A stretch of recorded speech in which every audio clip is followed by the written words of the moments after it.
Salam sejahtera Bapak Ibu serta saudara-saudari semua. Untuk memulai renungan tentang firman Tuhan ini, mari kita bersatu di dalam doa. Tuhan Allah Bapa di surga yang melebihi segala akal, hati, dan pikiran kami umat manusia, berfirmanlah kepada kami sebab kami bersedia untuk mendengar, dan oleh pertolongan Roh Kudus mampukan kami agar boleh melaksanakan firman-Mu itu dalam hidup kami sehari-hari. Di dalam nama Tuhan Yesus kami bermohon kepadamu. Amin. Sebagai nas renungan firman Tuhan pada hari ini diambil dari Daniel 10 ayat 19 yang berbunyi, Hai engkau yang dikasihi, janganlah takut, sejahteralah engkau, jadilah kuat, ya jadilah kuat. Sementara ia berbicara dengan aku merasa kuat lagi dan berkata, Berbicaralah kiranya Tuanku, sebab engkau telah memberikan aku kekuatan.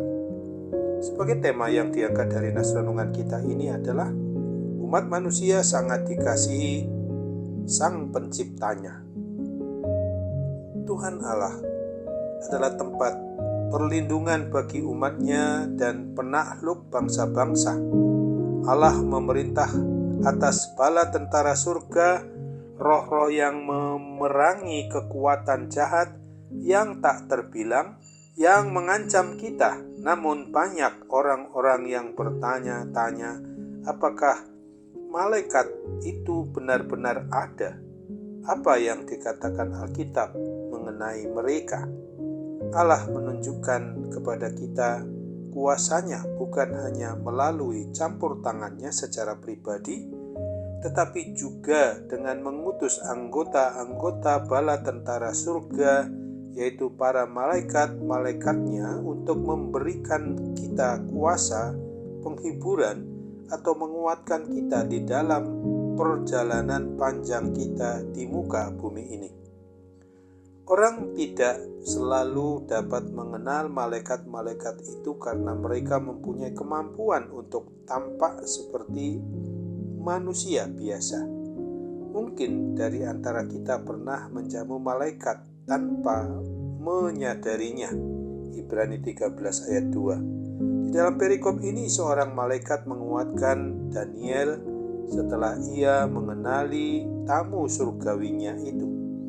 Bala tentara Allah itu luar biasa, namun tidak seluar biasanya Tuhan dari mereka. Bukankah mereka semua adalah roh-roh yang melayani, yang diutus untuk melayani mereka yang harus memperoleh keselamatan? Ibrani 1 ayat 14. Mungkin saja Tuhan Allah memilih mengunjungi kita yang ciut dengan bantuan malaikat atau dengan sentuhan pribadinya melalui rohnya yang kudus. Meskipun demikian, ia menganggap tepat sekali memberikan apa yang kita perlukan pada waktunya. Dengan cara apapun, ia akan membuat kasih-Nya nyata di dalam hati kita. Kita tahu betapa sesungguhnya ia mengasihi kita dengan kasih yang begitu besar itu. Pengetahuan agung tentang kasih-Nya kepada kita umat-Nya yang akan menegakkan kita dan memberikan kita kekuatan. Oleh sebab itu, mari ingatlah akan apa yang ditulis di dalam Roma 5 ayat 5 dan ayat 6 ini. Dan pengharapan tidak mengecewakan, karena kasih Allah telah dicurahkan di dalam hati kita oleh Roh Kudus yang telah dikaruniakan kepada kita. Karena waktu kita masih lemah, Kristus telah mati untuk kita orang-orang durhaka pada waktu yang ditentukan oleh Allah. Amin. Mari kita kembali bersatu di dalam doa. Tuhan Allah Bapa di surga, Allah yang maha baik, kami menyadari betul sebagai umat manusia milik Tuhan ini sungguh sangat dikasihi oleh Dikau, Sang Pencipta, Pemelihara, dan Sang Pemilik atas hidup dan mati kami umat-Mu. Maka ketika kami juga merasakan sesuatu pergumulan yang membuat kami sampai harus jatuh sakit, oleh karena berasal dari pergumulan maupun persoalan yang membuat kami sungguh harus merasa bisa mau menanganinya sendiri. Padahal segala sesuatu yang ada pada diri kami ini sesungguhnya adalah karena berasal daripadamu. Oleh sebab itu mampukan kami untuk mengerti betul, merasakan bahwa campur tangan Tuhan melalui para malaikat-Mu maupun juga Roh Kudus yang bekerja untuk diri kami. Itulah cara Tuhan untuk menemani, untuk membela kami dari kuasa yang jahat, untuk memampukan kami juga melakukan apa yang berkenan di hati Tuhan dengan kebenaran firman-Mu itu sendiri. Dan dengan sukacita pasti kami akan merasakan betapa indahnya hidup umat manusia disertai dan diberkati oleh Tuhan senantiasa di dalam segala waktu yang masih kami boleh alami dan jalani di muka bumi ini.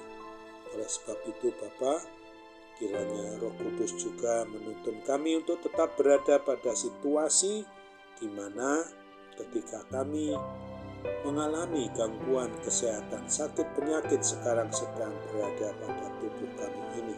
Apapun bentuknya sakit penyakit itu, termasuk gangguan-gangguan kuasa setan, kuasa iblis, kuasa kegelapan yang sengaja untuk menjauhkan diri kami milik-Mu ini dengan dikuasai Sang Pencipta pemilik kami. Kiranya Tuhan berkenan untuk memberikan kepada kami solusi maupun juga jalan keluar bagi setiap permasalahan yang sedang kami hadapi itu, sehingga secara jasmani maupun terlebih dalam kehidupan rohani kami untuk tetap dekat dengan-Mu. Tolong kami untuk benar-benar merasakan kehadiran-Mu, dan kami sanggup untuk mengalami hidup ini dengan sepenuhnya mengandalkan kuat kuasa campur tangan Tuhan itu saja. Hanya di dalam dan melalui Yesus Kristus yang adalah Tuhan dan Juru Selamat kami, jadilah kehendak-Mu bukan kehendak kami. Amin.